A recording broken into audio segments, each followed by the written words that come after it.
ദീപക് ഒരു പ്രേക്ഷകൻ എഴുതിയിരിക്കുന്നത് അജി എന്ന് പറയുന്ന ഒരു പ്രേക്ഷകൻ എഴുതിയിരിക്കുന്നു. ദീപകിന്റെ ഒരു മിമിക്രി കൂടി ഉണ്ടായിരുന്നെങ്കിൽ നന്നായിരുന്നു എന്നാണ് പറഞ്ഞിരുന്നത്. ഒരു മിമിക്രി അവതരിപ്പിക്കാൻ താല്പര്യമുണ്ടോ ദീപക്? ഇപ്പൊ കൂടെ 2 കലാകാരികൾ ഉണ്ടെന്ന് മനസ്സിലാക്കുന്നു. ആരാണവർ?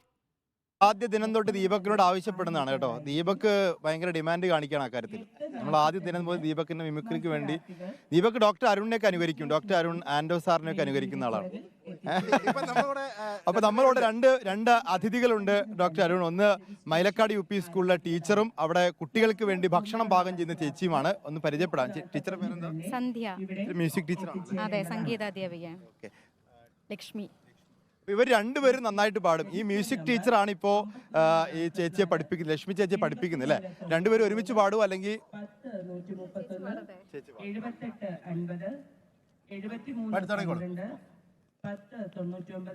അണയോ നീ എന്നമ്പിളി കുളിരു ചൊരിയുമഴകായി വരൂ മുകിലിൻ ചേലത്തുമ്പിലായി ആരിയ കസവ് മലർത്തുന്നിവാ താഴം പൂവിനുള്ളിൽ താണിറങ്ങും കാറ്റുറങ്ങവേ താഴം പൂവിനുള്ളിൽ താണിറങ്ങും കാറ്റുറങ്ങവേ കദളി കുളത്തേ തിരിയിൽ ശലഭമിതണയെ ഞാറ്റുവേല കിളിയേ നീ പാട്ടുപാടി വരുമോ കൊന്ന പൂത്ത വഴിയിൽ പോയെള്ളു പൂത്ത വയലിൽ കാത്തു നിൽപ്പു ഞാനീ പുത്തിലഞ്ഞിച്ചോട്ടിൽ തനിയെ ഞാറ്റുവേല കിളിയേ നീ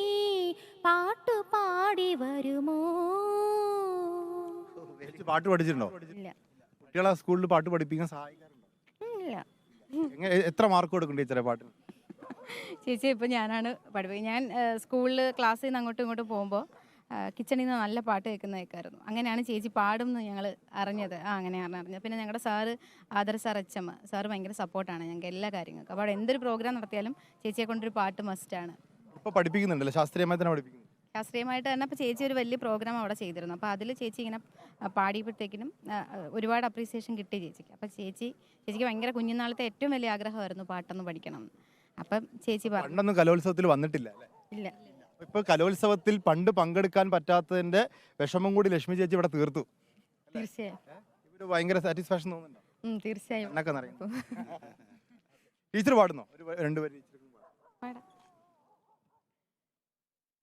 പാട്ടുണ്ട് കാറ്റിൻ്റെ ചുണ്ടിൽ പാട്ടുണ്ട് മഴ പെയ്യും പെയ്ത്തിൽ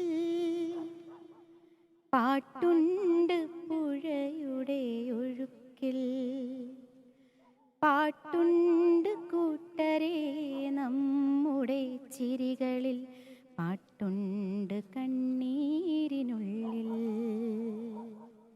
കലയുടെ ഉത്സവ ദിവസം മനസ്സുകൾ ശ്രുതിമീട്ടും നിമിഷം ഇവിടെന്നും എപ്പോഴും പാട്ടുണ്ട് കൂട്ടരെ ജീവിതത്തിൻ ഭാഷ പാട്ട്.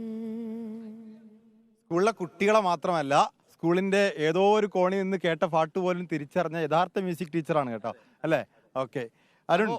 മാത്രമല്ല രഞ്ജിത്ത്, ആ പാട്ടിൽ ഒരു സൗന്ദര്യം കൂടിയുണ്ട്. കാരണം ഈ കാറ്റിൻ്റെ ചുണ്ടിലുള്ള പാട്ട് വളരെ സർഗാത്മകമായിട്ടാണ് ആ ടീച്ചർ പാടിയത്. മാത്രമല്ല പാട്ട് പഠിപ്പിച്ചു കൊടുത്തു ടീച്ചർ. കുട്ടികൾക്ക് പഠിപ്പിക്കുന്നതിനോടൊപ്പം തന്നെ കഞ്ഞിപ്പുരയിൽ നിൽക്കുന്ന ലക്ഷ്മിക്ക് പാട്ട് പഠിപ്പിച്ചു കൊടുത്തു. അപ്പോൾ ശരിക്കും പറഞ്ഞാൽ ലക്ഷ്മിയും ലക്ഷ്മി ടീച്ചറാണ്, സന്ധ്യ ടീച്ചറുമാണ്. അപ്പോൾ സന്ധ്യ ലക്ഷ്മി ടീച്ചർമാർക്ക് ഞങ്ങളുടെ സ്നേഹാദരം.